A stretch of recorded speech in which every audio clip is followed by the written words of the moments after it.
Greetings, mortals. I am Natus, the ruler of the underworld, and the end of the week is here, meaning it's time to talk about all the chapters that I've read this week.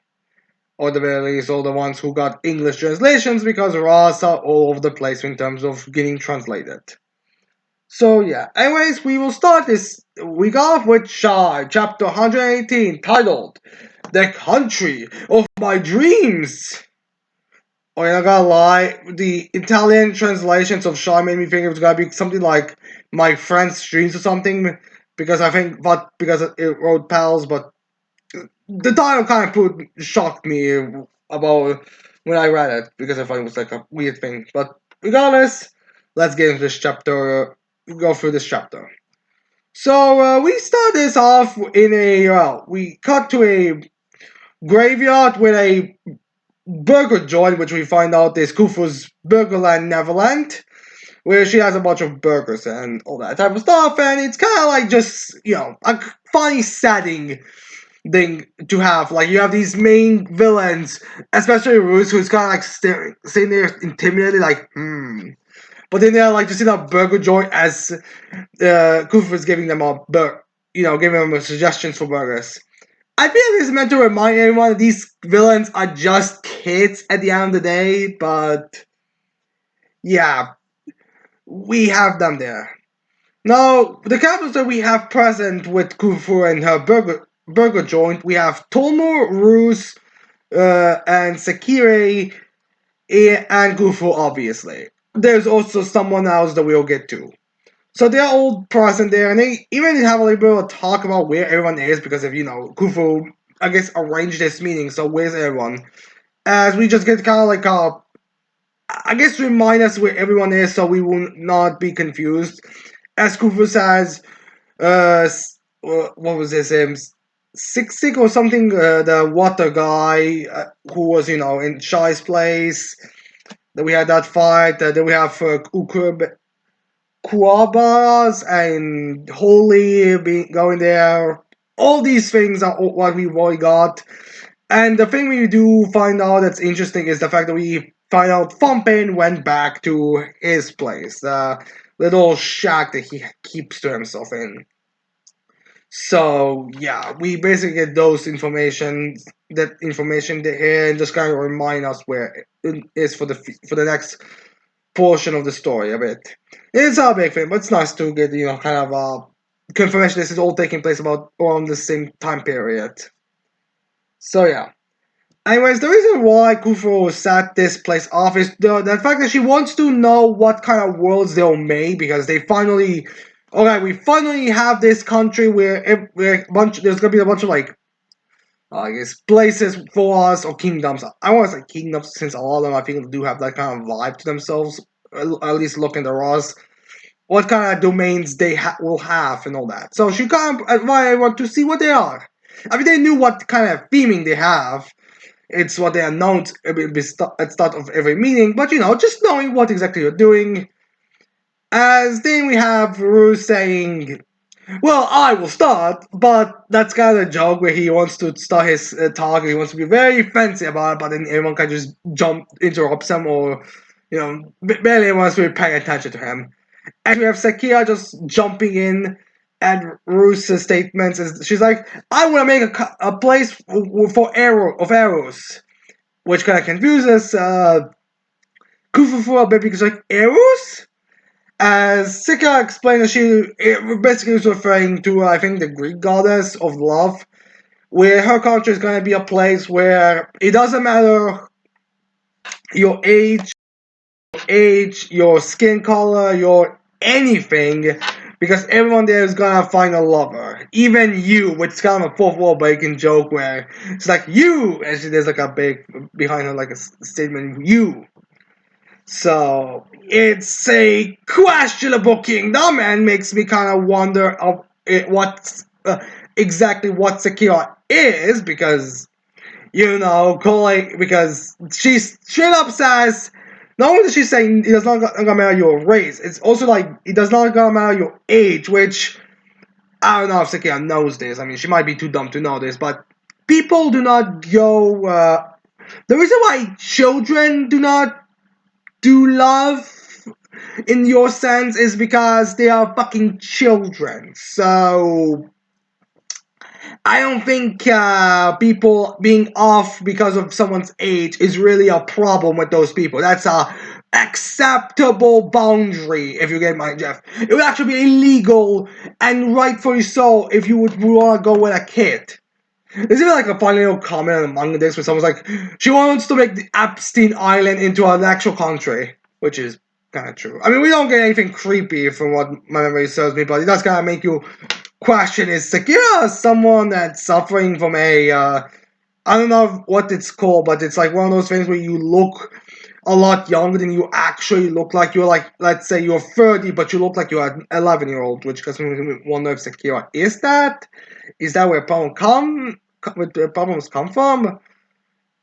I mean, I think it's actually meant to be taken like she is supposed to have been very young, but pretended to be an older one, but then the person who found out was disgusted by it or something. I don't really know. Again, we'll get to it once the chapters get translated, but yeah, that's Sakura's country, which I'll get into Kufu's reactions to these places a bit closer to the end. As there we have Tomo's country, and his country is what you could have probably guessed. Like a lot of these places are something we could have probably guessed they are gonna be. With Tomo's country being a country where it's laziness. Like everyone there is gonna just laze around and it's not gonna work. And if you're gonna work, then you're gonna be punished by being furniture.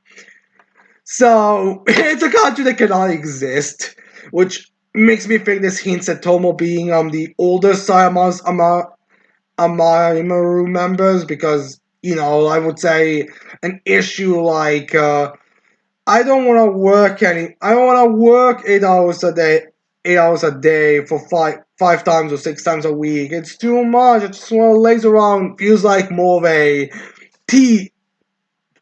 young adult problem. So I do again wonder if Tomo's actually a lot younger than he looks like. Well, not a lot older than he looks like, because I wouldn't be surprised if he's just stitched up wrong to make him look younger. Well, you think he's like 70 or something, 17 or 16, or on that general age period, I would say. So we'll have to see on that front, but we don't know. I mean, final thing is that Tomo's actually getting a lot of focus and having his big fight right now in the manga. It's just that it's not gonna be translated for a long time. So yeah, we will have to wait and see on that front. The explanation of that. There's a bunch of comments about how this country is not gonna function for a long time. Do not worry, on. There is magic, so this country will function. Then we have Ruiz's. Then we finally get to Ruiz's country, which is again something they ignore him first because they want to be like, "What kind of country would Kufa make?" And someone's like, "Probably a country with a lot of toys, if I had to guess," which is pretty much true. I mean, we do see. I think Kufa's country is like the one we see next in a couple of chapters, actually. But yeah, we have Kufa saying now she's just really curious about what Ruiz's country is. And Susan is very happy about it because everyone's ignoring him up to this point, but he finally gets the chance to say, and there's even like a little joke with Kufa slapping him away because he's like hugging her and being very not disturbing, but kind of overly happy about the fact that she asked him about his country. Where Reese's country is a bit more ambiguous because he states he kind of gives like a bit of a description of it, and then says if it had to be somewhere, it would be a country where everyone can be everything, which makes me think it might be a country of shapeshifters, which makes sense because his power is shapeshifting based, as well as the fact that he's envious, and the best way to remove envy is to be the person that has what you are envying. So it makes sense, but it could be a bit more, deep than that, because I don't think we actually see Ruiz's place in this current portion of the story, or even later. I think later we just get like a little background for it. So yeah, we have Ruiz's thing. But anyways, as we have Ruiz having his like little description, we have a presence approaching, and that presence is Kuwabara. And we found his graveyard is her place, her domain, which is something we could probably wager because again, like it's even sad because chapter that the Kufu's Burger Neverland joint is very out of place. So Kuroba is the one, she destroys the place because this entire burger joint is made of Legos. Truly, Legos are God's devices. And she even has like a knife in fighting everyone, as then everyone kind of just scatters except Kufu, like Tomo and Sakura along the way, saying, "We didn't do anything, we didn't do anything, it was Kufu, it was Kufu," and we just turns into bats and flies away. As then Uba threatens Kufu. As Kufu is able to like sell the thing very easily because like, oh sorry, I just thought it was just a nice place to have it. I'll clean everything up and put back your graveyards. So yeah, I think we can kind of wager that Kuba's place was gonna be a graveyard, but this is just more of a confirmation. So we'll get the whole show later. And anyways, then we get also Uba saying, "Oh, the reason why I'm letting you off the hook so easy is because I'm in a very good mood." As she shows Holly's ring, the one that she ripped out of her a chapter or two ago. As Kufu sees it's like, what happened? As Kumara says, oh, she was starting to she was wavering. She decided to betray us and go with the heroes. And when we can't have another hollow situation, so I took care of her. So I prevented an issue. I bet Stigma is gonna be pleased.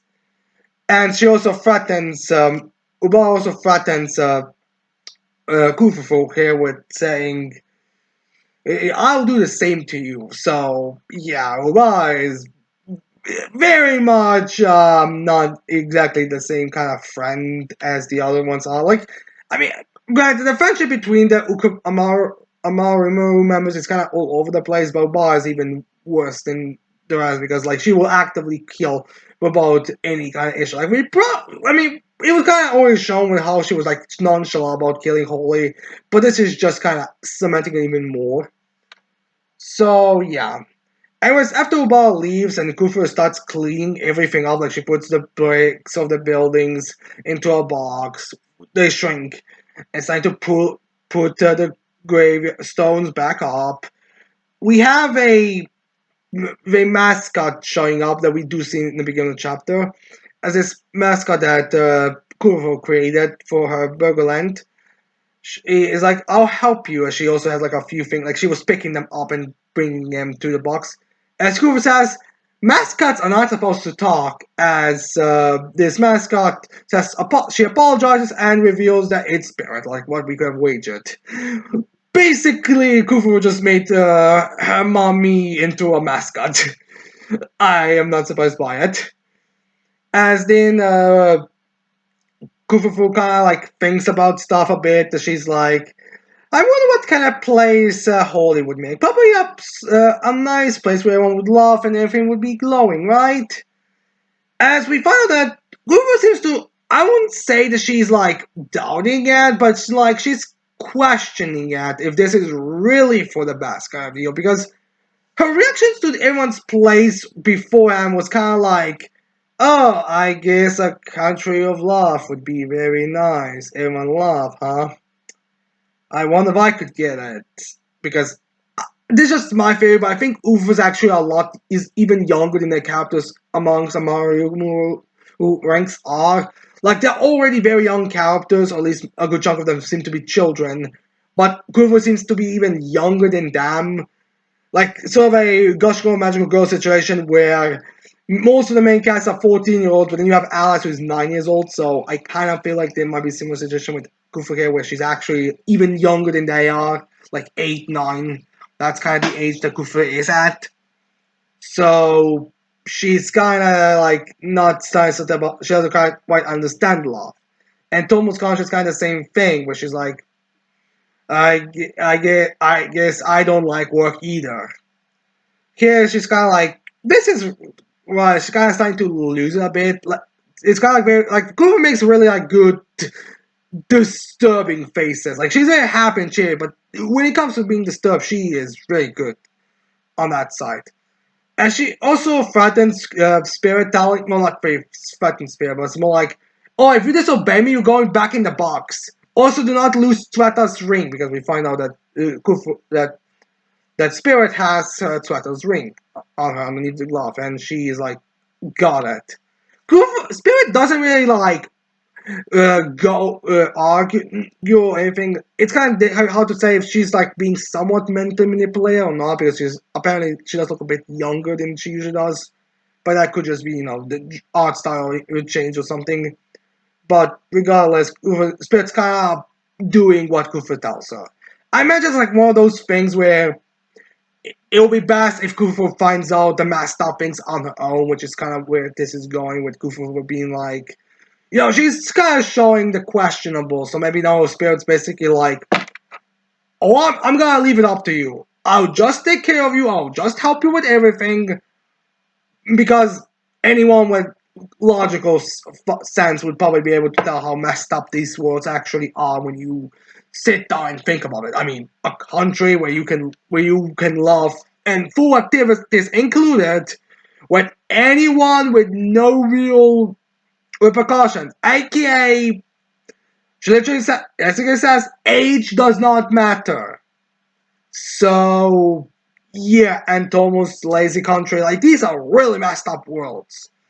I mean, they're literally not graveyards, for crying out loud. So, it makes sense that she would question that, it's kind of like, I'll leave it to you to realize, because it's not, you are smart enough to realize how messed up this is. So, yeah, we'll have to wait. So, that's the situation right now with Spirit and Kufu, as then we end the chapter off with the heroes approaching the area. So, yeah, the heroes are gonna go into their main portion of action right soon, because now we gotta set everything up. Anyways, with that over, we have next, "'Tis Time for Torture Princess, chapter 225, titled Torture 225.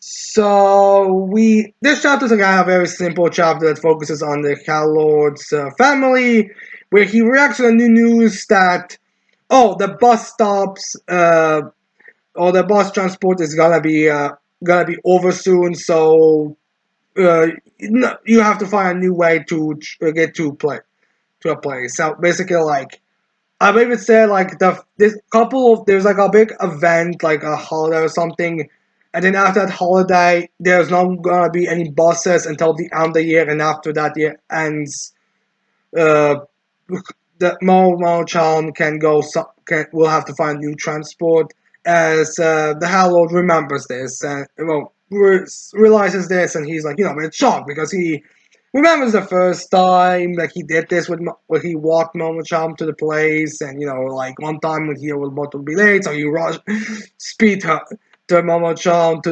the bus stop, which is funny because he has super speed, so it's not like he could literally be 1 second late and he would be there in seconds. So yeah, we get like it's a sweet chapter showing kind of how things are aging, things are growing, things are changing, which is always nice to see with Talot. It makes them like a very wholesome family. As Momo-chan notices that he's kind of reminiscing, like I don't think she realized that he's reminiscing, but she's kind of like sees him and she's aware of what's happening, and she kind of says it's fine. After all, we're still together. It's not just because are not gonna have these walks to the bus that doesn't change anything. As Hazel just responds with, "Yeah, you're right. You're quite mature, Momo-chan." So yeah, it's a sweet chapter. Like most of this time for Torture Princess are just gonna be sweet chapters. When we're being honest with ourselves. But anyways, after that sweetness, we get to even more wholesomeness, aka 100 girlfriends that really, really, really, really, really love you. Oh, this one is a. I really cannot. Anyways, it's chapter 170, titled "May and Momoha Become Mates in a Fight." Maybe. Oh, this works on so many levels. So yeah, we start the chapter off with May cleaning Momora's stand, which is something that's been kind of it's been kind of regularly shown things like May helping Momoha to her tent, May waking Momoha from her tent, showing general taking care of stuff, which kind of makes me wonder if Momoha if May was doing this before Momoha joined the harem, this is something that she just started doing afterwards. But regardless, we have Momoha May doing this as Momoha is very happy with May because she's also drunk and all that. But May tells her that she can't really be. How can she act like this way? And she also apologizes because she cannot do her at the most right now when it comes to cleaning because she has to focus on something else. As Momo asks her, she sees that she's like really broken. She's like, "Oh, you're studying," which makes sense. It's May, is supposed to be 15 years old. And Momo, as May tells her, "Oh, this is I am going to have a maid certification test, and uh, and these tests are very big in my family because May said that her family is like a very big I think it's like a generational, like a family of maids, like her ancestors were maids and all that type of stuff. Like, it's not going into detail. It's not going into insane detail. It's like just something that's mentioned. Like her mother was a really renowned maid, and now she has to follow her footsteps. And I think it was even said there was some lineage there. So Momoha, because they have in their family they have a tradition where you have to take these certification tests, which I don't think you have to because May is going at May is not. So like she's nowhere to be seen. Maybe she already took hers, but it's difficult to tell. She's not participating. Only May is.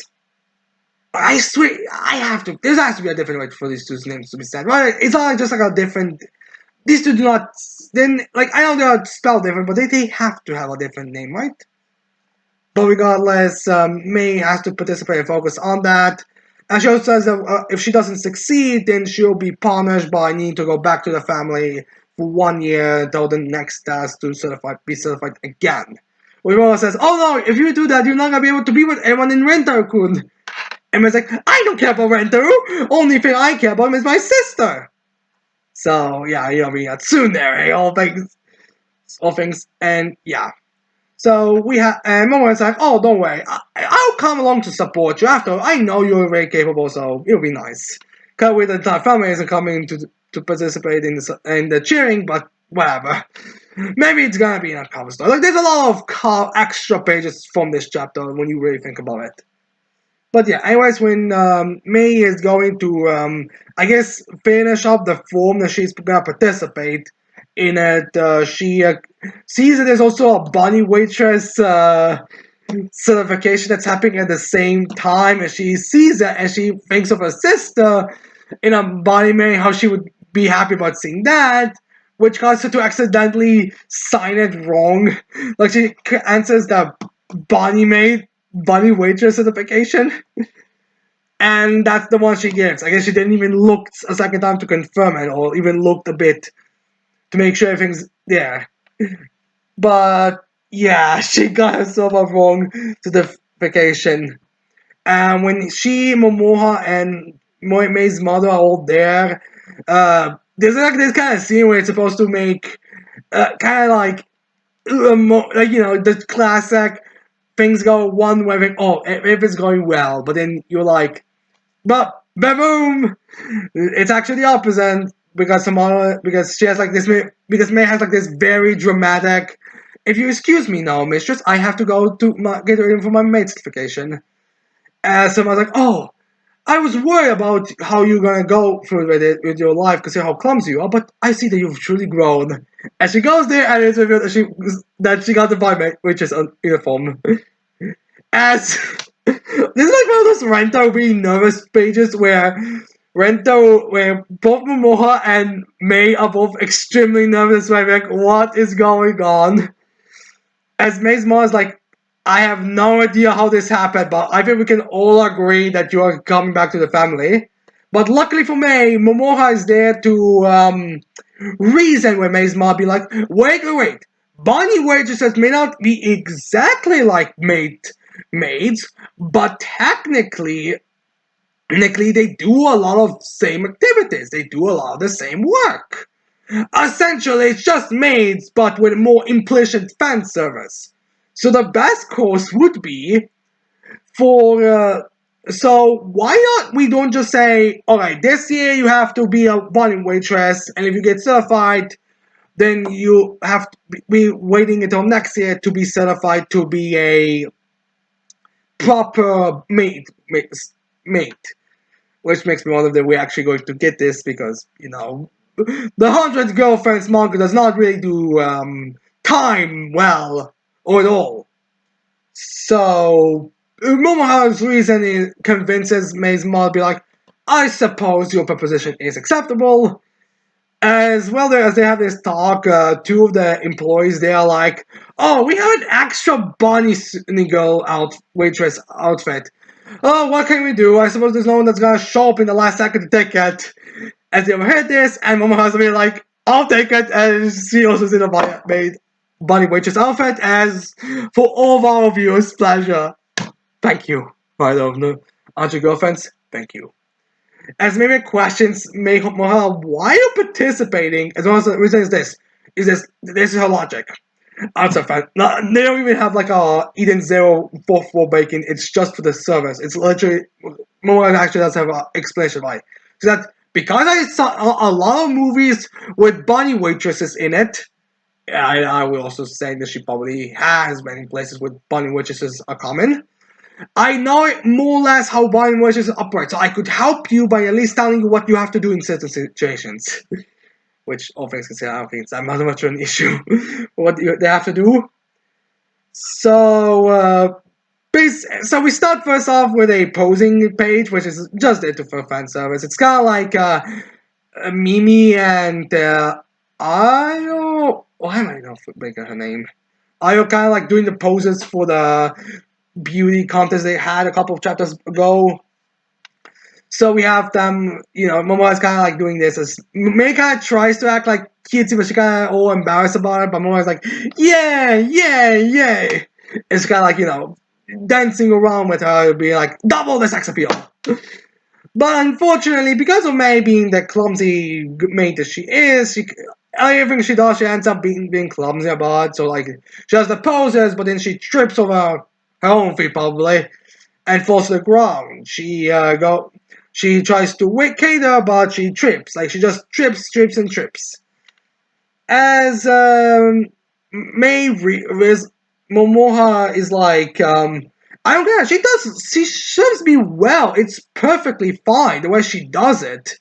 So why is she having a hard time when it comes to this kind of competition? But then Momoha gets an idea. And then after there's like a break period, it's like one of those like, there's like, those things where it's like, there's a bunch of tasks you have to do, but then right before the final one, the big one, you have like a weird break period. So Momoha runs off in that break period and returns drunk off her ass. That makes questions why would she do it, as if Momoha actually cares about being certified as a body waitress. Like, you have to get certification, but she doesn't. Basically, the idea is she'll be a drunk that May will have to take care of, and May will be too focused on taking care of Momoha to actually, be clumsy. So it's gonna be like one of those things where it's like, she'll bring all the drinks, but then she'll also be giving Momoha her water, and the judges are gonna look at this and they're gonna be like, they actually are like this, as they're gonna be like, as a bunny waitress, just in a competition like this, it would make sense to abandon your competition if they're acting like idiots, for your own sake. But in a bar and all those places, it is very likely you're gonna have to deal with drunks. So what May is doing is actually a really good thing because it shows how competent she is when it comes to dealing with drunks. So that's kind of the logic here, because we don't even see like one by maybe like, why is this girl coming like drunk off her ass in this competition? Does she not give a shit? So May takes care of it and is dealing with everything. But unfortunately, she doesn't realize this plan and why this would work. So she's just kind of like carrying Momoha. She's passed out on her. It's like, it's over, and she does it. But she, for the sake of, she should look at least, all right. Let's see, just to confirm that I did indeed fail. But since she sees her number on the board, like, oh, I succeeded. As Momoha even she doesn't know what but she's like, yeah, I knew you would do it because you're great, mate. As May's mom is satisfied, being like, I was worried, but mine was solved now. I'm happy that you made a good friend. So, she's happy about this. I mean, she would probably prefer it if May just properly won a maid certification, but you gotta do what you can do. But she's happy about the results. Like she's happy there. The deal was agreed upon, and May got what she wanted. So if it's a good thing. And then we have Momoha and May share a very sweet moment as Momoha kisses May on the lips because she confuses May for some unknown reason for Rentaro. Not sure that this is supposed to be a hint that Rentaro is gonna be an extra page for this chapter or what, but May got a kiss on the lips from Momoha, which was something that was foreshadowed at the beginning of the chapter, funny enough, but yeah. And the funny part is the fact that May says, the only person that should kiss me is my sister, not you. Oh, this is just perfect. Makes me wonder if the extra page is gonna be a follow-up on this case, or is it gonna be something else? Because this chapter could have a lot of extra pages associated with it. Like you could have Hari's household reaction to May being a certified bunny waitress. You could have an aftermath for this being here. You could have certification showing us if Moha is certified as well, which would be fine. Like she performed so well at the beginning that even the loss of points at the end was barely affecting. It would make sense. So yeah, we have, and that's the end of the chapter. A very funny chapter and a really great chapter. Obviously, a very fancy chapter. Which makes sense, since I'm pretty sure how these girls are gonna end up sleeping with one another once the time comes. So yeah, anyways, then we have Eden Zero chapter 281 titled Lady Freya. So yeah, we went from peak to lackluster to say the least. No, the good thing is that we do not end the battle with Lady Freya and Homura, or at the least we do not have Lady Freya be defeated this chapter. We are actually having a few chapters for this fight, so we can see. So we have to wait and see how long this fight's gonna last. So we start the chapter off with the aftermath to Core's fight. This fight, which is just again cementing that Core did indeed get defeated. He indeed was so dumb that he didn't even try to hide his core from being destroyed. And we have the characters just kind of reacted to being saved and asking where's Homura because they were not captured while Homura was away and all that shit. And but as Clean is kind of taking the helm and driving away, we find out that Eden's One is still attacking Eden Zero, just kind of like creating new cannons to blast at it. It's completely dedicated to destroying Eden Zero, and that's what it's going to be doing. So yeah. Then we got to the fight between Homura and Lady Freya, because this is a chapter titled Lady Freya, so you should focus mostly on this fight.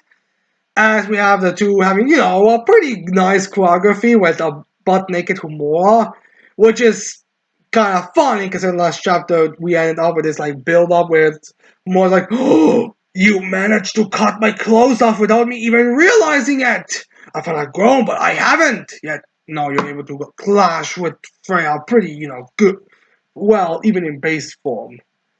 So, yeah, and then Homura also goes into overdrive, which is nice because characters have badly went into their overdrive states in these battles. So it's nice to see that at least Homura is going to overdrive.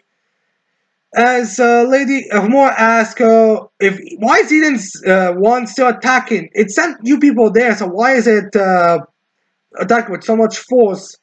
As Lady Freya explains to Homura that she actually wants to die. She is actually in favor of. She is tired of living because she's too powerful. There is no match for her.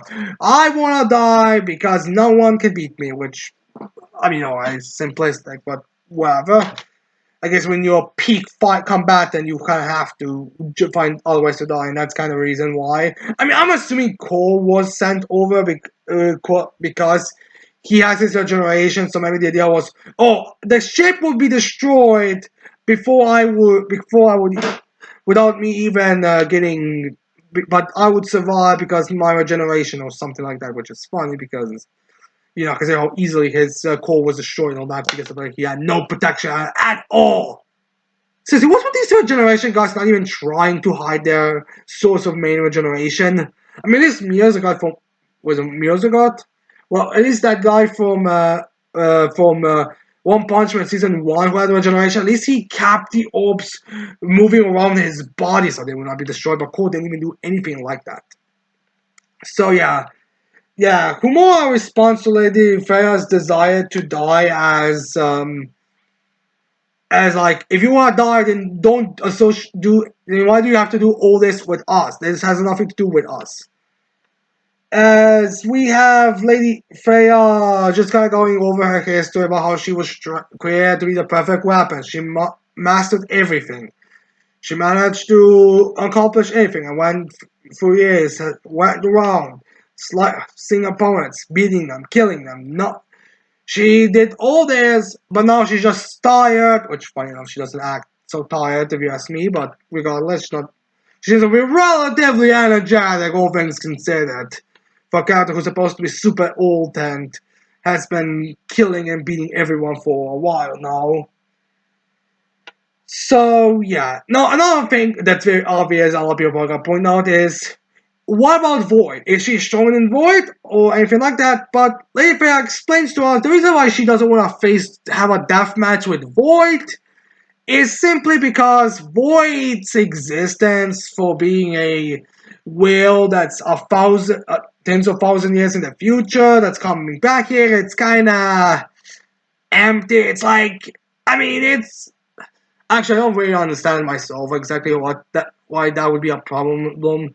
It isn't kind of weird, but that would be a bad thing. But Leifia thinks it's a bad thing because, like, I mean, he's super advanced from the future, has gravity and time. It would be weird if he wasn't able to beat me in a fight. He wouldn't be stronger than me.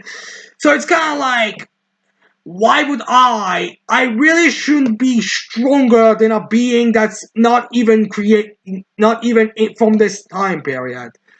It makes more sense to let Eden's one destroy me because at least it's a thing that exists right now. It didn't time, well, it technically did time travel, but that time jumped late discussion later. But regardless, Lady Freya is not happy about this, so she decides is not the doesn't feel right to have a death match with Void, so she'll be just destroyed as collateral damage with Eden. So then Swan, but no, she's a bit more interested because she reveals that she didn't think a warrior like Homura, a really powerful swordswoman with overdrive, would still exist. She even makes a little comment about, I didn't even know you people still existed, which sounds like a weird thing. Is she referring to the overdrive because it's not that common of a thing, or is she referring to something else that we don't really know? Maybe the Knights of Silence in Sakura were swordsmen as well with overdrive or something. But regardless, then we get to one of those lazy attempts the writers make to try to make us feel very intimidated and all.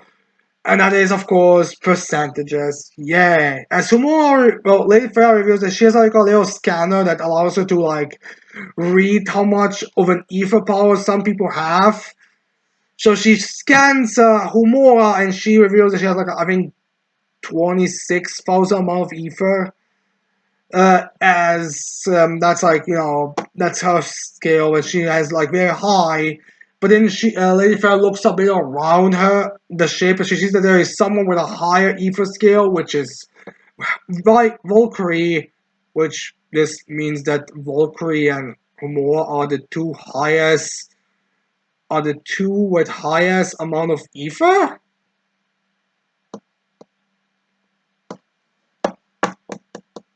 All right, I would not. All right, so I think we could all unitedly say that Valkyrie and Homura are definitely two of the strongest. If we were to make a list to rank Eden Zero characters, we would probably put, like, those two would definitely be the upper half, but, well, I don't know, it just feels weird that I don't know, like, it's not been specifically said, but I just kind of felt like which Jean and Laguna should kind of be considered stronger than Homura or Valkyrie. Like, don't get me wrong, I might be, again, we don't really have that many good feats for them. Like, we can't even, I mean, Jin literally has no, well, Chris literally has no feats to really say that he's stronger or weaker than them. Because remember, it's not like Ivory was stronger than Chris and Clean in the beginning of Universe Zero Saga. Because those two realized who they were and were just kind of getting pummeled by Volk as Ivory as she didn't head up aware. We remember, we remember, we remember. Stop beating us. We are not even fighting back, woman. So it's kind of difficult to say right now, but I mean, granted, maybe just be like a thing where Valkyrie and Humor just have higher ether levels than those three, which is weird. With which again, it's kind of like was kind of implied that she was the strongest. Or to be fair, Valkyrie has had like very good showings. I would definitely say she had better showings than Witch at least, but it's just kind of weird because like I don't know, like how do I say that? Like I don't know. It seemed to be kind of suggested at least that Chris might like. How do I say this politely? It's kind of like one of those. It's never directly addressed, but it kind of comes off like certain characters are stronger. Like will be a good example. Like all right, so in the first arc when Clean's introduced with the Dragon Joy and all that season 2 story and all, we have Chris fighting Shiki, who is definitely the strongest member of the crew, and they are about even, so we can pretty safely say, and Humor is struggling and kind of lost to Clean in one version. And we know Clean is weaker than Chris. So it's weird that we have and we had Laguna fighting Witch, and Witch was overwhelmingly stronger than Laguna, but Laguna could kind of be interpreted as the strongest. Oh, granted, Wise did beat him as well. So maybe he wasn't the strongest. He was kind of act like the leader. And we have other things, but it just kind of feels weird that Humor and Volker are apparently the two strongest people on the crew, even though Shiki, with the exception of Shiki and Ziggy and all that, but on the crew right now on the Eden Zero, those two are the strongest, which feels a bit weird. I kind of feel like it's like one of those things where you just want to have a swordsman fight for the sake of swordsman fight, but whatever. It's not like it matters, especially since it's Beset. Just this is the bonus, or just kind of comes off. But regardless, Leifram now wants to go fight Valkyrie because she thinks it'll be more of a match for her than Humora, which Humora's kind of fan. She's not gonna let you, but Lady Freya gets like good slices in, and kind of looks like she lost, but Humora lost. But I wouldn't be surprised if she like stands back up next chapter or something and goes back into a clash. Maybe it's gonna be like a two-way fight between Valkyrie and Humora against Leifra, but I don't really know why the others wouldn't participate. It's gonna be like one of those forced things where, for some reason, Chris and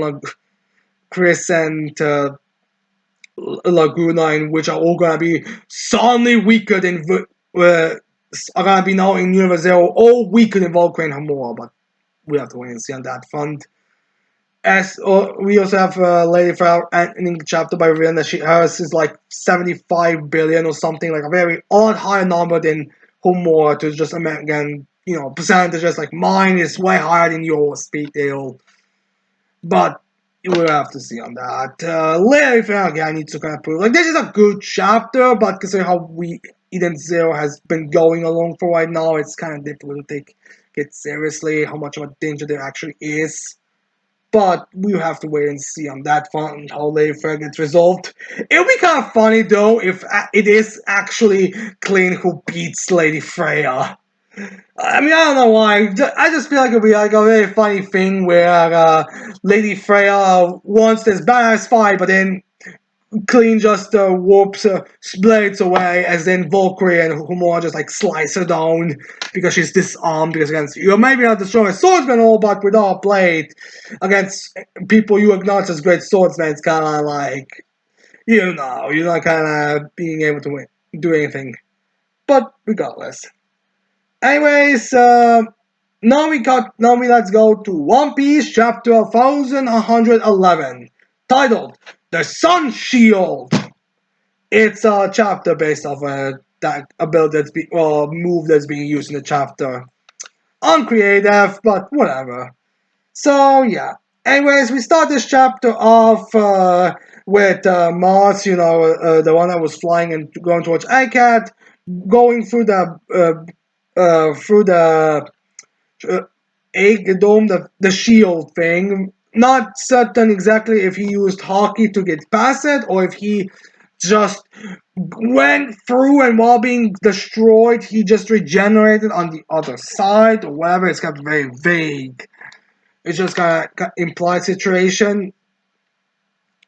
And he's in Egg now, so he's going to a clash. Last time it was kind of like comical thing where he's like kind of this chapter where we are going to kick some ass, and then Mars kind of looked like he was just destroyed, but now it's revealed he did go to kick some ass. Then we continue the fight with we have the aftermath with Zora and Lucci as Lucci still stands and like rolling in his spirit like, I am nothing happened as he's standing there, but Enzo is really pissed like I want to go, but Jimmy being the dad like no Zoro, you won. This is as close to that. You don't actually need your opponent to be the unconscious on the ground to win. So Jim is like, sorry, Lucci, as he then sends an attack towards Lucci that I don't think knocks him does anything. I think it's more of extracting a vision type attack. But regardless, regardless, Jinbei runs off with Zoro, and Lucci is there and reverts back to his level form because it's like really damaged. As then Mars shows up, Mars shows up and he's like CP0 agents Rob Lucci status report. And Lucci gives, and while Lucci is initially a bit surprised by this being by Mars's Zoan, mythical Zoan transformation, he immediately as he quickly regains his composure. Is like, all right, so the Strides are all about to escape. Are all preparing to escape. They have a ship on the backside of the lab. York is currently still locked up in a communication tower or something like that. There's a bunch of CP0 agents inside, but they are completely underground of that lab. Sapphires are also there, in case you're wondering. And yeah, like Blue Tree is really good at giving report.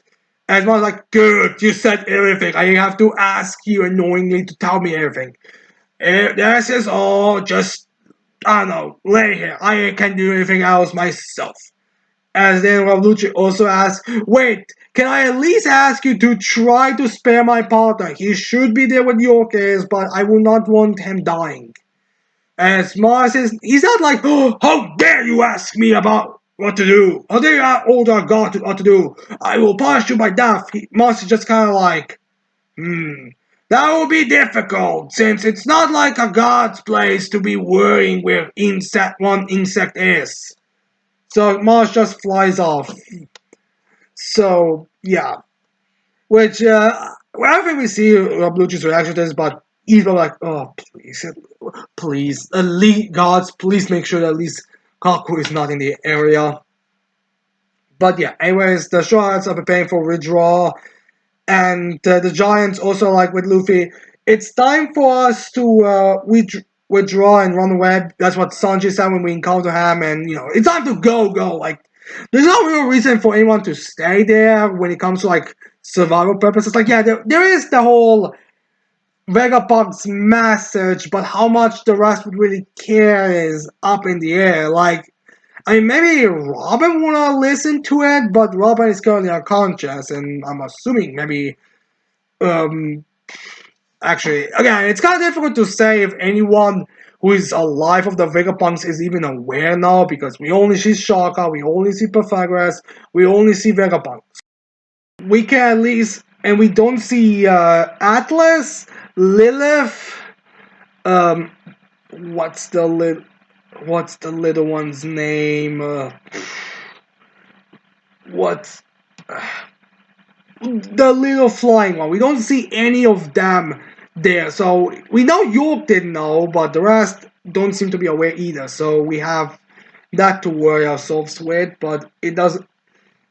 But yeah, I mean, I don't really know if anyone would really have any desire right now. Escaping does make the most amount of sense. As we did get like a little confrontation with the giants and everyone because they have like a bunch of we first have with Top Man doing something as he uses like oh hockey, huh? Let me give you a bit of my hockey as he kind of screams and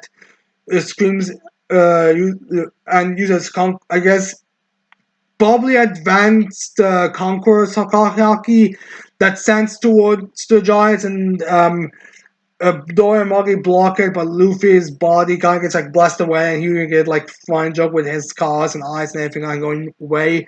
And then we also have like a few Marines on the other side of the island getting knocked out because of this attack.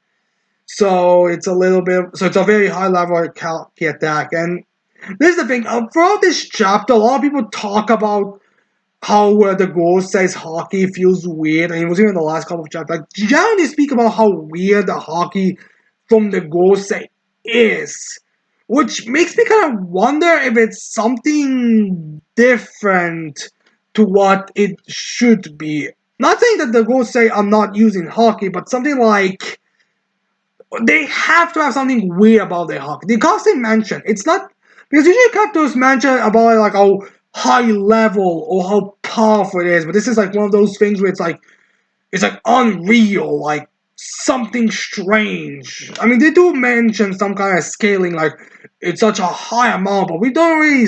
But the weird thing is, we don't really have the hockey doing much that's unique to it. Everyone kind of talks about like there's something very weird about it. So it makes me kind of wonder if there's something else going around just normal hockey.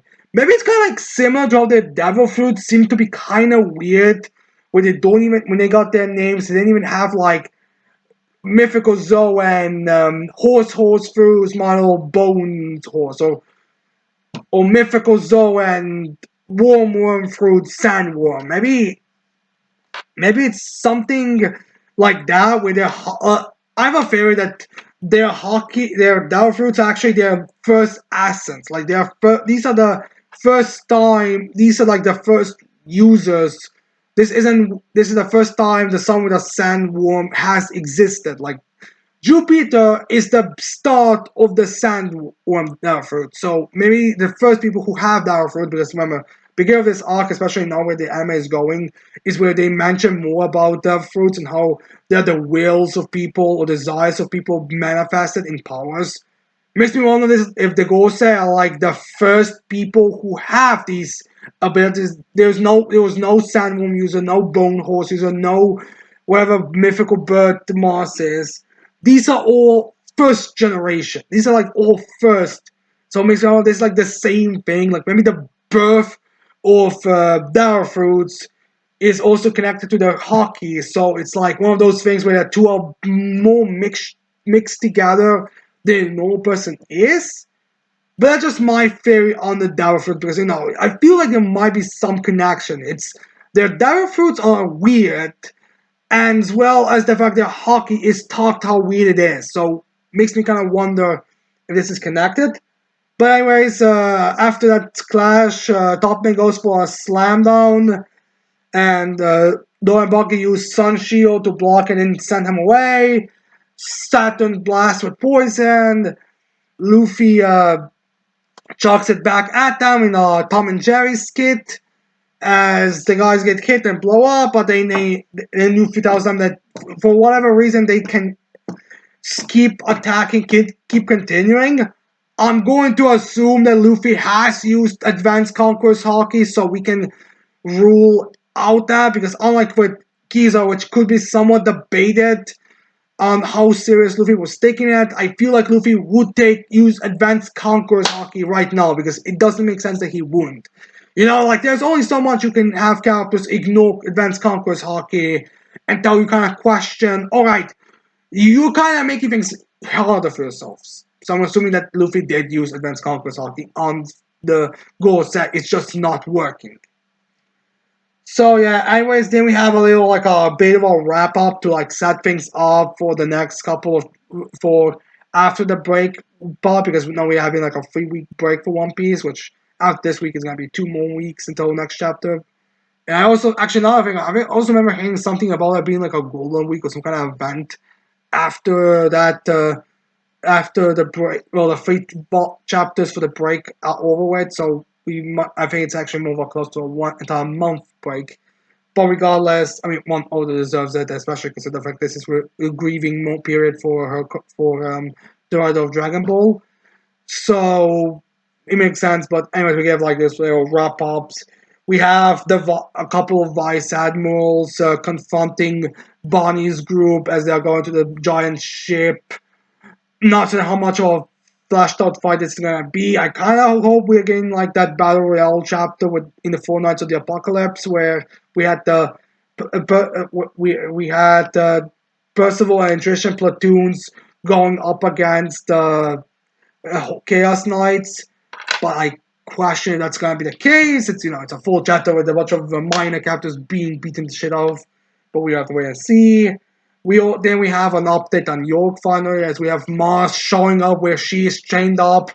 As Mars is like, York, where is that place that Vegapunk is reporting from? As York doesn't realize that this is a ghost act, so she's like, Mars, don't do anything to me.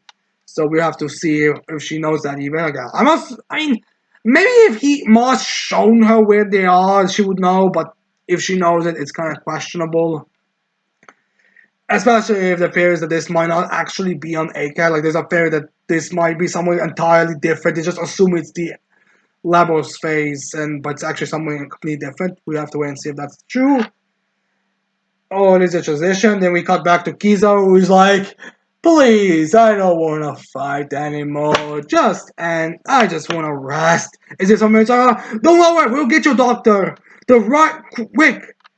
Kizo is definitely damaged, but I imagine it's gonna be revealed when the doctor does show up. It's gonna be like, oh yeah, Admiral Kizo is definitely hurt, but he could still stand back up because Kizo is mentally drained. Because remember, he went for the death blow on Vegapunk. He liked Vegapunk. He viewed him like a friend, and now he actually did it, and now he's gonna, oh, I don't want that anymore. And then we end up with a big lore thing where we have Faye, where we remember that Iron Giant we had a couple of chapters ago when Luffy went into his fifth year. I think it was the second time or the third time against Kizo, where he his eyes were starting to glow a bit. Well, we finally get cut back to it as we see that giant was starting to emerge from that area. As we see this giant's actually so big that he's even bigger than a giant, probably your average giant, but he's, again, bigger than average giant is still an insane feat.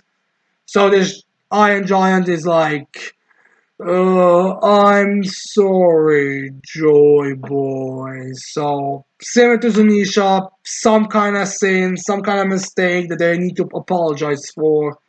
So, yeah, that's where we end this up with the Iron Giant showing up and maybe doing something. I don't know. Remember how everyone thought that Zunisha was gonna reveal some big lore things when he showed up in Wano, but then there wasn't really anything big. I think just like an apology or just a reference to Joy Boy. So I'm not entirely certain if he's gonna reveal much to it or something. But whatever, we have to wait and see if there's gonna be some kind of lore reveal or not. But yeah, anyways, that ends One Piece. As then we get Chain Soldier chapter 128, which I think this is the series I cannot for the life of me find the titles. Wait, no, that's Miyako-chan. I can't find their titles there. I guess I just missed the chapter title.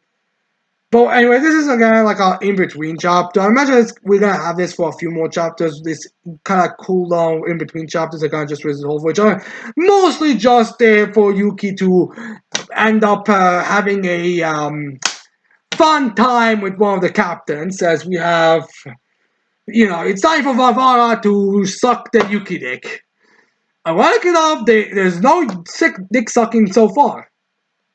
So yeah, we start this chapter off with a few of the characters' interactions and a few of characters' growth. Like we have Sushu, having a fun time where she's like, "Oh, look at my hair! Look at my hair because Kumar couldn't get my hair length right, but I want to show you me with my long hair before I cut it." Because we gotta keep the hair standard consistent, and we also get like a few interaction later on with Valvera's main two members and stuff like that. We also have some character growth with like Himoen being like previous at the beginning of the story, even when Yuki wasn't in the wrong when it came to like looking at them naked on their underwear. She would often blame him. So this time it's like it's kind of showing growth where she doesn't attack and like, oh, Shushu went inside. I mean, I understand, or I get the confusion, but Yuki's not in the fault here, so she doesn't chase after him, and Yuki's compliments her growth. As Sumore doesn't understand what he means, she thinks, oh, he is referring to my body. And she's like, it's your fault that my body developed this way, because for some reason, I guess female bodies, the more you play with them, the more they grow. Personally, I would say it's more your mom's genes that are the reason why your body has developed this way, because, I mean, that's a woman in her late 30s, and she is damn fine. That's a one hell of a MILF. So, I would say that's more of a reason why your body's growing, but whatever. If you want to ignore the growth spurt, you can. So, anyways, then we also find out in this interaction with the fifth chief that the information about Vavera's powers weakening is actually a known thing. It's no secret. Well, it is kind of a secret, but it's a lot more a secret in the sense of Vavera is not going around being like, oh, hey, my power is weakening. Hey, my power is weakening. My power is weakening. It's more like the fifth chief kind of just overheard that when she was passing by when Vavera was getting her medical check. As she informs Kyoka about this, and Kyoka wants to go deal with it, as because the fifth is reacting to this is just massage, full body massage. But regardless, ignoring the Yuri fun, well, or we'll wait to see if there's gonna be Yuri fun in the next chapter or the next two chapters. But for right now, we have Kyoka and Yuki going there because we know where everything's going. So we have Volvera Volvera, Kyoki, and Yuki having a real meeting. As Kyoka asks Volvera about this, and Volvera says that she does suspect the reason why her powers are weakening, and the logic is she used too much of her power against one of the 8 gods, which left her know where you use too much, and now you kind of have to give it back or wait until it recovers a bit. Like the power itself was damaged from its overusage kind of deal. As we have like a power of how much you use it, which I don't know. I can kind of get the impression this is again supposed to be like one of those backpedaling where it's like we're not gonna get any high tier W's to the gods, but we will have characters talking about how insanely powerful they are. So you would still be somewhat intimidated by them as we give them like 500 L's in a row before we actually give them even a single W. But yeah, Valvera's reasoning is that, and I guess this proves the idea, like, some people thought that the reason why Valvera's powers are weakened is because she starts to view Kyoka more as like normal human than a goddess. Or maybe there was some like hijacking by the Onmu agency because, the numbers of because, they possibly captured Tanka, and it's like, alright, we have to eliminate if there's any kind of issues when it comes to other chiefs, or who are the next possible candidates. Like Kyoka would be one, Valvera would be is kind of very closely worshipping her, so her would also be a good danger, and So no, it seems like it's just Valvera's needing to recover physical power back. As then we have Kyoko kind of wanting to see Valvera's ability because she was not really fully aware what it is. Or it was sort of like the same description as Valvera gave it at the beginning before she explained how it involved to feature Kyoka. So Valvera is kind of like embarrassed to show it because my power shows that you're a goddess. As we kind of just get cut to away from the explanation because we already know her ability. As Kyoka just has a bit of a reaction to it. She doesn't like have an over the top reaction, which makes me kind of wonder if we're gonna have like an extra chapter thing where we're gonna have Rita Kyoka, or where she's like all alone at home. She's like, what the fuck did I do to this girl? I make her think that I'm her god or something. Or like one of those things, but Kyoka's like, well, I'm a bit surprised that you worship me. Like, I get admiring me, but worshipping me. Like, she's a bit weirded out by this. But Kyoka's reaction to it in the moment is like, well, if you view me like a goddess, then I will make sure that to keep that view of you me alive. I'm gonna work hard to show that your worship of me is accurate. Like even she did not think she would be viewed that highly by Rivara. And Rivara, after giving that statement, that determination from Kyoka, is like, oh, Kyoka-sama, and her power again comes back and recharges. Basically, just a more direct showing why her belief in Kyoka is so accurate. So we have her being so we have that. So her power returns or grows even more, I think it's there. But she's back. She's no longer weakened. It's again just like a small in between chapter issue to deal with. But anyways, after this determination, Vavara wants you to train with Yuki. She wants to get Yuki not because of some any reasons, but it's like, all right. Basically like, all right, if I want to be useful to you, we should at least see what Yuki with me being his master works. Because if it can help Kyoka succeed, then by all hell, I will be this bastard's master to help you in that. So yeah, Vera says that, and Kyoka is like, fine.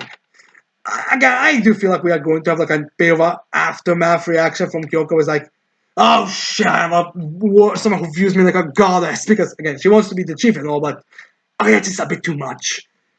At least on the bright side, she knows that Vera isn't gonna be trying to take her man, because all that Kyoko's gonna do is be the extra piece of meat for both of them. Probably her, honestly. It would be in Doria's, but also she would probably be clinging to Kyoka. I mean, if anyone else is gonna be clinging to. So yeah, So we have end this chapter with that, as we have to wait until next week to see what the Valvera's transformation is gonna be. Is it just gonna be Kyoka 2.0 with maybe a few differences, like more demonic differences? Is it gonna be some kind of holy statue, some kind of guardian deity kind of reference? I don't know. We have to wait. But anyways, we also have a little statement about, again, Kyoka thinking to herself, we have to do everything we can to stop the eight gods. Which again, show, don't tell. Show us eight gods obliterating other chiefs. Show us actual destructive feats. Because again, you cannot have free be defeated quickly. Well, not quickly, but you can't have them be defeated with that and always just say, fear them! Because they took us so hard if you don't give them any W's. But we have to wait to see if we're actually going to get any W's. Honestly, I could kind of see the next arc being where all factions kind of start having where we kind of have like a split of faction situation with Onmo Agency, because I feel like Onmo Agency would be like a good the first arc with the Onmo Agency is like a antagonistic force would be a good time for them to like have give a Gods of Honor some credibility when they defeat the force that also the major defense force has to defeat. So I could kind of see this thing where that's kind of be the situation where like the reaction the A Gods has them go against Onmo Agency and the defense force goes to save Enka, and they all kind of like sort of fight have a three-way fight with one another, but Mito defense force and the A Gods might be more allies. I don't know, I just feel that would make the most amount of sense. Also, I can even see Naohime being that. Like, I mean, I feel like Naohime is the character who could be tricked to help the main characters do stuff like that. But yeah, anyways, then we have Versus, chapter 14, titled Inherited Life. I mean, yeah, this referring to sacrifices. Like, this is very much a sacrifice chapter. So we first find out the name of the giant kaiju that appeared last chapter being titled Daikokuzan, which I think is supposed to be a name of a god or not or something in Japan, but I'm not entirely certain. As it's kind of appears as we kind of doing like a little feats of destruction and intimidation. As we have some of the other natural enemies, and that's a kind of a big thing where we have all natural enemies all kind of reacting to the kaiju's force. Like you have the machine sensing his destruction field and be like, we need to send something to go investigate that area of unknown origin of that blast. You have giants be like, huh? What was that? What was that? We have the neo heroes the neo humans be like, they don't really seem to care that much about, but they are like, did something just happen? Did some grand fall just happened? Then we have like a backside to what we can assume are the lawless humans, and they don't really seem that interesting or anything right now. But again, it's just their backsides, and we see only a few of them, and there's like one slave or something in front of them. So we have to wait and see on that fine if it's like one of those like skill things where it's actually we see what they exactly are. It's just a little hint to them before we actually get to their arc. Because we don't good news, we do actually get to their place. And then we see a very interesting being, which I think we can all agree is God. Because we see like this somewhat skinny looking humanoid male with eyes all over and glowing a lot in this like Egyptian place. As this God's like, what was that? Like that like weird like you catch someone's interest and it's like just one eye like like kind of one of those things. So these kaijus are really fucking powerful. If it came to like single beings, they would probably be only second to God, because even God was like, these are peculiar creatures. And remember, the Mandara, what they call the Madarans, did not catch anyone's interest. They were powerful, but they did not catch their interest. These kaiju's powers are catching people's interests. They are affecting the rest. So yeah. Anyways, Madarans are at first after they look at this kaiju, they're like, "Wait, what just happened? Did our giant ass spaceship just get destroyed? Is something faulty with us?" As an interesting thing about Mandarans here is that it feels like they have this like weird thing where they kind of seem to be implied they might be more robotic than we thought. I mean, they were already liquid metal by appearance, but this kind of sense they're more robotic because we have them kind of be like, "Our sensors wrong? Did we see something wrong? Do we have to go get repairs or something?" Because they're like, "Did our giant ship just get obliterated without any issue?" Like they're completely dumbfounded this chapter by this kaiju. They're like, it then just destroyed. Like one of the Mandarins, I don't think the one that we focused the most on. I think this is a new Mandarin, or not new Mandarin, but this is like the one just had like a spear around his head, giant sphere. Was like, no, no, no, no. There is no way that one of these garbage creatures can destroy one of our motherships. I will show it to you. I will go there and deal with it as he blasts off to the kaiju And we got like this very cool panels, like similar panels to last week's panel. We had the man just kind of posing badassly as their ship is getting into destroy, but then it's easily obliterated by the kaiju. As we get a similar panel with this Mandarin going there, striking right in the hat. We see close up with this kaiju's hat, like just how overwhelmingly giant it is. And man goes there and it hits him, but just falls down to the ground and slams to it. As Mandarins are again dumbfounded by this, like, did he just hit? Did he just fall to the ground after getting in, stroking him? No, no, side processors have to be damaged. Yeah, that has to be the case because that's how much of Daikuzon this kaiju is. Like, he doesn't even react to it. That's the crazy part.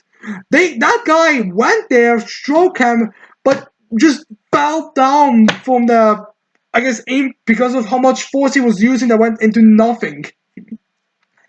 So yeah, these Mandarins are no match for this kaiju. Which is fine because when Mandarins were kind of shown first, they were kind of very hyped up, especially when they could beat the Kivin.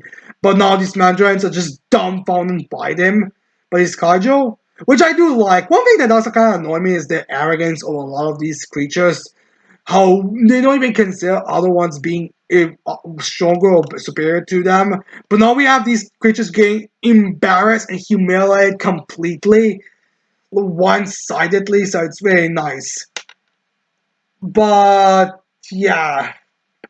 Anyways, then we have the demons, the remaining demons, kind of taking this a chance to go deal with the Mandarins, but this they cannot do it. I don't know why they would think they could do anything now, even with all this going on. I think this is just more to be a connected for the next chapter, those events, or at least what's gonna happen in the future. So, anyways, we have kind of like reeling back from the information that tries to, all right, the kaiju, mandarins, and the demons are all still fighting. We have to now take opportunity, but I can use my magic for summoning circle. I do not have mana because I need to protect everyone. Oh shit, we have to think something. As we have a bunch of people panicking, as we even have we have energy drinks. Maybe energy drinks could work. Which would be fine if energy drinks do actually work on magic, but I doubt they're gonna work. I'm assuming there is gonna be something that these guys are gonna do, but right now, I doubt energy drinks are gonna increase mana. But luckily for everyone, while Hollow is helping around to get Yuta out, being who is one of those magical captains out. Yuta says that whereas as Zybe was protecting us, I took over with a summoning circle, so now I'll be able to activate it, finish the incantation, and activate it on my own because most of it was already done. So yeah, then we also get like a sweet kind of moment, like to make us feel more for his sacrifice. And he's a character who was like mentioned in one chapter, then was kind of like a present phase, but now he's kind of gonna sacrifice his life for it. As we have going to be like, but I still don't have enough mana to use it fully.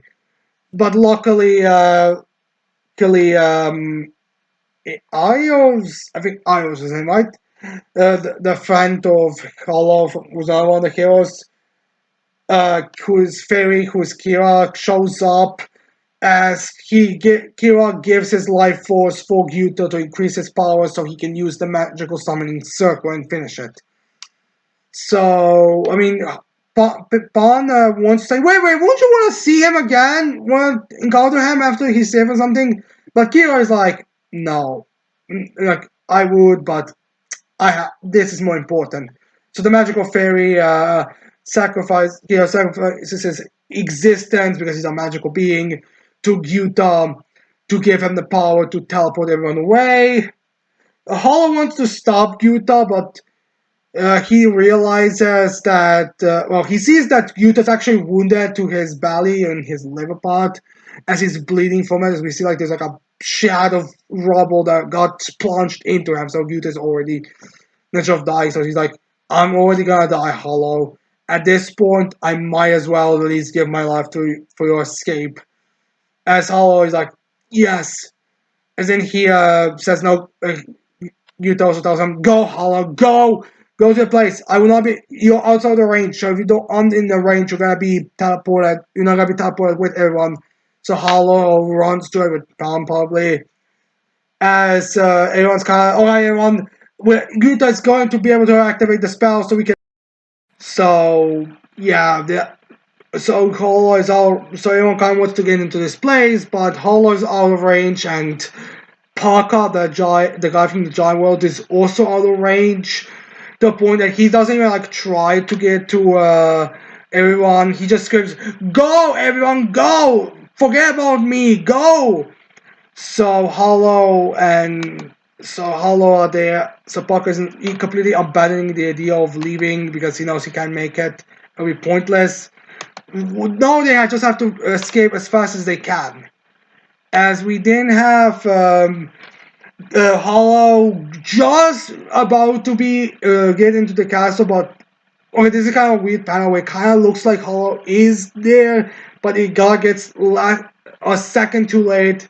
He's a second too late, and he isn't able to teleport with everyone else, so he's now stuck there. That at least that's how the chapter makes it appear. So we can assume that Parker and Hollow are still there. And I'm assuming it's like also a way to make the stakes in the Lawless world a bit more serious, where it's like Hollow and Parker are probably we've seen the strongest two that the humans have. So now with them being left behind, it's even more oh shit, we lost our two strongest, so it's gonna make the stake in the Lawless world even worse. So we have to see on that side. I mean, honestly, it's not going to make the judge look, or the lawless humans look weak, but it's going to be like one of those things where it will be easier to have these two powerhouses to be there, so we could have an easier time protecting the civilians because there are just a bunch of civilians there as well. So yeah, we have to wait and see on how things are going to be going there with that.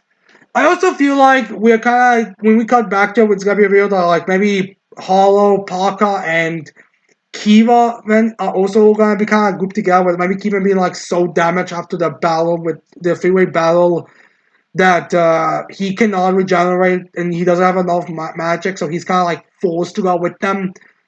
Like maybe it's gonna be revealed that he can track that the hand still went with everyone, so they'll be able to go at least to that place where they were teleported to. So now they can at least be so at least now they're nowhere to look for later. So I could see kind of a freeway duo and kind of also to I feel like develop Kevin's relationship with the rest to like finally experience how it's feel to be like fully a weekend. So I could see something like that going on, but we have to wait and see if that's where the story is going, or maybe we're just gonna have Buckeye and Hollow kind of traveling alone together for a while. But whatever, we'll have to wait and see. I'm assuming it's gonna be like kind of a duo thing where we have Buckeye and Hollow at least traveling around while humans have to survive the lawless humans. But yeah. Anyways, then we go to Chainsaw Man, chapter 160, titled That for Which the Heart Beats. Yeah, for murder. I mean, Chainsaw Man, what would you expect? So we have the confrontation between the Katana Man and Nail Fiend up against Asa's group. As first, Asa starts it off with asking Family if she can still fight or she can do, but Family just kind of lays there and be like, just silent. Again, I'm not certain how true what this is because Euro thinks that Family is useless now because right. No, again, I'm not entirely certain if Family's just faking that because, she, like Malcolm, is a manipulator, so I wouldn't be surprised if she does have more power in her repertoire, but she's just refusing to use it. I mean, she'd say she's the, she's the, well, not Deus Ex Machina, she's the secret weapon, so it'd be kind of weird if secret rep, and she was just referring to Guillotine Devil. But regardless, it's Family versus, it's Asa versus Katana Man, which I think his name's actually Samurai Sword or something, and the Nail Fiend. As we find out that Katana Man actually knows who Asa is, as he recognizes her as like the Chainsaw Man church girl, and also mentions the fact that how the people collapse. Wait, it's found now that someone discovered Asa's poem collection and is apparently now going to go out on sale next week. As Asa comes takes over the body, she kind of like, my poems are gonna be publicized. Well, I guess that makes me happy a bit. As the Neo Fiend is like, "You're a fan?" As Kaptava goes a bit tirade, "No, I am not a fan. It's just the world's going crazy. It's going insane. It's all that stupid Chainsaw Man's fault. That imbecile caused every single one of these issues and everything. If it wasn't for him, then everyone would have been better. Oh, how I wish I could kill him and that bastard for killing my father, yet buffoon!" As the Neo feels like, "Oh, what a boy tirade. Do you want to see me sleep standing up? Because I will show you because of how boring that is." As Asa uses her brain cells, or whatever that thing in her head is, as she tells him, wait, you want to kill Chainsaw Man? Well, you do realize you're guarding Chainsaw Man. Like, we are here to kill Chainsaw Man in fact. Or fight him. I mean, also just uses the term fight Chainsaw Man, which surpasses the body bullet shields behind him. Like, fight Chainsaw Man! Why would we want to fight the great Chainsaw Man? Like, he's incapable of processing that information. But yeah, Asa just brings this up like you should help us. Like, it's a very good thing. I mean, why would you be against it? Honestly, as Kadama is like, wait, you guys are using me to protect Chainsaw Man, that bastard that killed my father. As that agent, that Devil Defense agent is like, hey, stay loyal, you dog. If you want your Yakuza to come back to existence and all that, then you're going to have to follow our instruction like a good dog. You too, Neil, if you want your little shop, apparently Neil Fiend just wants to have his own personal shop to sell stuff. Just kind of douche behavior, that's the fact you're refusing him this job. Then you gotta have to follow. Both of you follow my orders. But Katama is like, oh, fuck with this shit! As he goes to try to strike him, but the guy escapes. As Neofine's also like, killing children is just too comically over the top evil. I don't want to do it.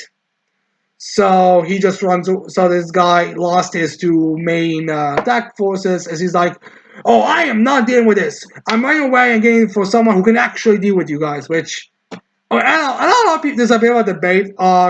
Is that the fact it's a bunch of frauds, or it's logical for this guy to escape, but regardless of how I look at it, the entire strategy just seems to be based on right now, run the fuck out until some hybrid shows up and deals with this situation, because we can't deal with anything. So yeah, this is gonna be this so yeah, Kataraman and the Neophi are now on their side, and this agent runs away, and even also says, "Are they just a bunch of cows at this point?" But yeah, anyways, I'm assuming that Quan Chi is gonna come here, and depending on how that fix gets resolved, she might also join.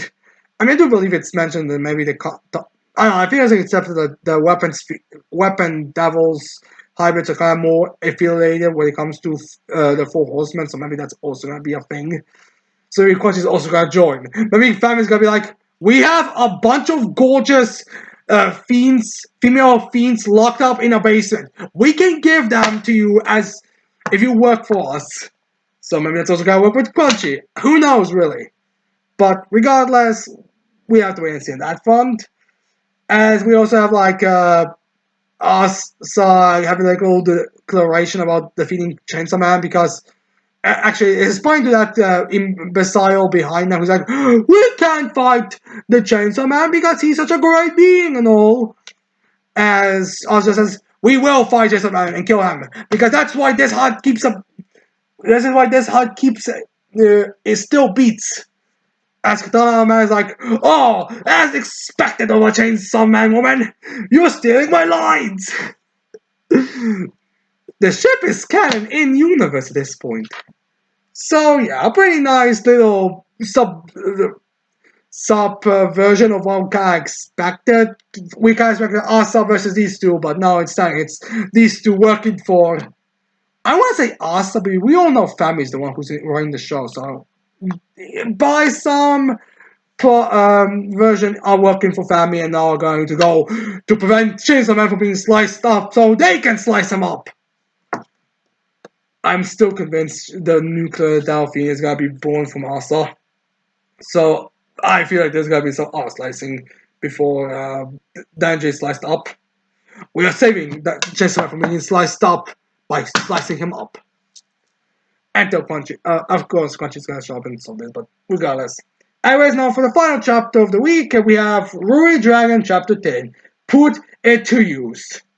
So we start this chapter off by finally having the electricity be utilized, as it was mentioned a lot last week's chapter, as we have Ruri and Hamar running for their lives to go outside so they could have Ruri sending electricity out, as Ruri also removes the bracelet as they have the electricity coming out, but luckily it's not an insane feat of electricity, it's just kind of like a little like, oh, it's fine. I mean, honestly, it would be almost dangerous if it was a confined area, like if it happened in school, but for right now, just got a little breeze of lightning. As Rudy's a bit disappointed about it, but they're like, well, thank God, nothing horrible. Well, at least it was something insane, like a literal plasma blast bigger than a skyscraper or something. So, yeah. Now we have a little conversation as they're kind of playing with tennis a bit, or yeah, I think it was tennis, about her powers and stuff like that. As they're like, uh, as then we have like talk about their powers and how to use it. And I'll be again honest, the characters are really dumb when it comes to keeping these powers a secret and how they're all utilized, and not even trying to have a conversation with a fire to at least help.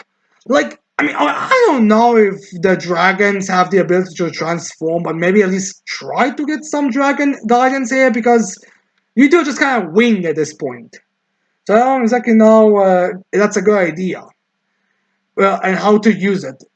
But anyways, they also have a discussion about how to use these powers, which is the first chapter, the title of the chapter, about how they would be useful, and Rory's like, why would these be useful for literally anything? And just wait, Rory, you're gonna see how they be useful. But I feel like you two really should get some expert, someone who has actually used these powers a bit. Maybe I don't know, like, again, I'm not trying to say how much shapeshifting is a part of Dragon Lore, but I feel like there should be someone that could help you out with that. Like, at least like set up a date to train with the father of one of the dragons. But anyways, as the girls are, as the oracles, as their girls are, kind of relaxing, Rui's mother gets a call from work, then she has to go and help because, of course, even when you're on break, you need some kind of thing called in the last second. Like, it's just kind of comical to me whenever someone's on break and then someone calls them for work. And the funny thing is, they work in an office, so I don't really know what kind of work would Ruri's mother need to do to a point that she would need to respond. I mean, I'm assuming she's not pretending, because we do see her at the end of the chapter and she's not at work, so it means that she probably just had to have like an emergency call, like, all right, the papers, I put them in there. Oh, did you find them? Oh, good, yeah, because, I mean, it's implied it's something longer, so I have to assume it's like a more description thing, but I don't know, it's kind of a weird thing. So yeah, anyways, then we have Yuri, who's got as Mama also to just do something on her own while she does the work thing. We then just kind of, I guess I'm just gonna go to the arcade to play some shit. I mean, I'm tired, so some games would be pretty simple to do. As then we find out that group of characters that we saw last chapter were actually Ruri's classmates, or well, not exactly classmates. Like one, the oldest looking girl is Ruri's classmate. Then a girl that's from a different class but in the same school is also there. And then there's like another guy who is also there, but I don't know if it's which class he is. I think he's also with Yuri in her class. He's with Yuri in Yuri's class, and I think there's another girl, but I'm blanking on her right now. So we find who they are. I guess it's like one of those things where you have to really keep your eyes out if you've seen them in the background kind of deal. This is like a full joke with it that goes like, I sit behind you. How do you not know my name? So, yeah. As then Rui's mother kind of pops out to inform her that this is going to take a bit longer time, which might be a bit of a deception. I'm not entirely certain. It's like one of those 50-50 shots. Like she could legitimately have a very long, detailed discussion. She just calm at the end because she finished it while everyone was bored. She didn't want to interfere or something. But it was like, oh great, oh you have classmates in here. Oh good. You guys can go. You guys can go. You can go hang with them because I'm busy right now.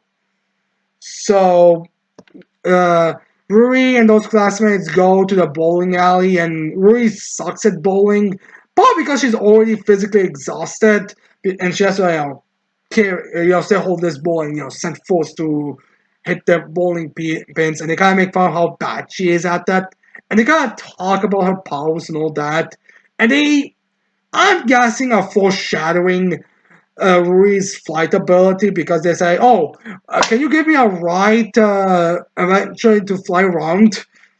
As Rui's like, as they're like, she clearly cannot fly, which I think the Japanese dragons don't fly using wings. I think they use like great clouds for them to like kind of be in the air by using the clouds. Kind of similar to how when you have like glass bridges when it's kind of looks like where you can kind of see through thing. One of those situations.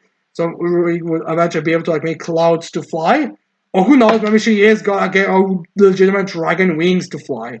I mean, there was that beginning of the chapter R where we have Ruri kind of like posing as a dragon, as there was like a dragon wings and dragon tail behind her. So who knows how much of a dragon Ruri's gonna be? I mean, her eyes are dragon like now. She has horns, so maybe dragon wings and dragon tail is gonna be a thing.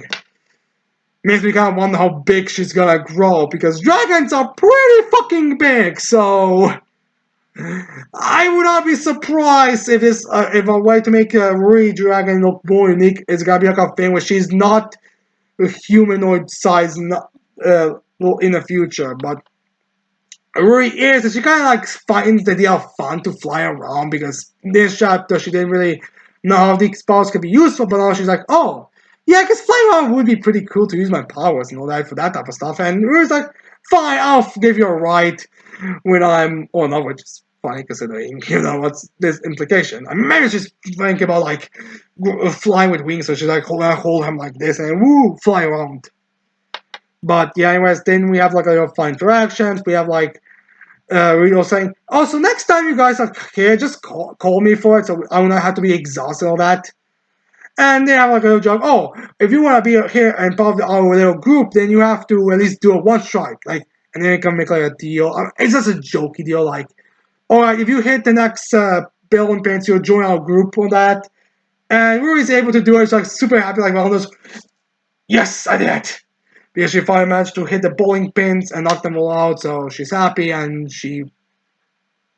they're all happy, like celebrating a bit, and even the mom's like happy in the side, like, yeah, I'm so happy that my daughter's making friends because she was more like shut in beforehand. So it's a nice it's a fun, nice little chapter, and nice to see it. So yeah, I hope you like my reactions to these chapters this week. Leave your thoughts and comments on these chapters in the comments below. Don't forget to tell me about what chapters you've read. And with that said, don't forget to leave a like, subscribe to the channel for more videos in the future. And with that said, I cannot wait to see all of you mortals next time. Goodbye.